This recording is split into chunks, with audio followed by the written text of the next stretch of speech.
కూడా ఈరోజు భారత సైన్యము ఏదైతే విజయం సాధించిందో తీవ్రవాదుల యుద్ధ స్థావరాలని కేవలము 26 నిమిషాల్లో బార్డర్ దాటి మొత్తము వాళ్ళు ఒక 30 సంవత్సరాల నుంచి పాకిస్తాన్లో ఒక స్థలాలను ఏర్పరచుకొని అక్కడ కొంతమంది వ్యక్తులకు భోజనం పెట్టి ఆయుధాలు ఇచ్చి వాళ్ళకి శిక్షణ ఇచ్చి బార్డర్ క్రాస్ అయిపోయి ఇలాగా ఎక్కడో మనము బాంబే గేట్ దగ్గర ఇండియా గేట్ దగ్గర కాశ్మీర్లో విహారయాత్రలకు వెళ్తే ఇలాంటి సామాన్యుల్ని నిరాయుధులను చంపమని ఏదైతే చేస్తున్నారో మరి అలాంటి వాళ్ళని పూర్తిగా నాశనం చేయడం జరిగింది. మరి మరుసటి రోజు ఏం జరిగింది? పాకిస్తాన్ మన దేశం పైన రాకెట్లను సంధించింది. ఆ రాకెట్లు ఎవరివి? పాకిస్తాన్వే కాదు, అవి అమెరికావి, జర్మనీవి, చైనావి. మరి మనం గమనించాలి, ఆ రాకెట్ ఒక్కటి కూడా మనం వేలం తగలేదు. ఆ రోజు టీవీలో చూసాం మనం, 11 o'clock రాత్రి స్టార్ట్ అయినాయి.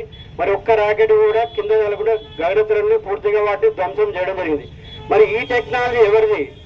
ఈ టెక్నాలజీ మనం అందరం గర్వపడాలి. ఈరోజు తెలంగాణ బిడ్డలము మన DRDO సెంటర్ హైదరాబాద్ లో మన తెలంగాణ బిడ్డలు గ్రామాల నుంచి, రైతుల కుటుంబాల నుంచి, పేద కుటుంబాల నుంచి ఎవరైతే ఇంజనీర్లు అవుతున్నారో, సైంటిస్టులు అవుతున్నారో, మరి వాళ్ళందరూ కూడా రాత్రి వాళ్ళు కష్టపడి హైదరాబాద్ DRDO సెంటర్ లో చేశారు.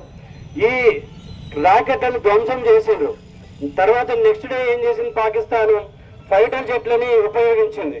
ఫైటర్ జెట్లను ఉపయోగించి రాజస్థాన్, పంజాబ్, తర్వాత జమ్మూ కాశ్మీర్ లో, గుజరాత్ లో రాకెట్లని ఫైటర్ జెట్స్ ని దాడి చేస్తే మరి వాటన్నిటిని కూడా సమూలంగా ఎదుర్కొన్నది.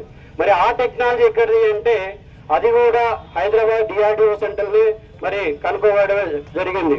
ఇది ఎవరు చెప్పలేదు, మన ట్యాంక్ బండ్ ర్యాలీలో ఒక ఎయిర్ ఫోర్స్ ఆఫీసర్ చెప్పారు ఇది. తర్వాత లాస్ట్ రోజు అక్కడ స్వల్పకాలిక భూకంపం వచ్చింది పాకిస్తాన్ లో. రావల్పిండి, తర్వాత కరాచీ, మొత్తము దాదాపు 7 స్థావరాలు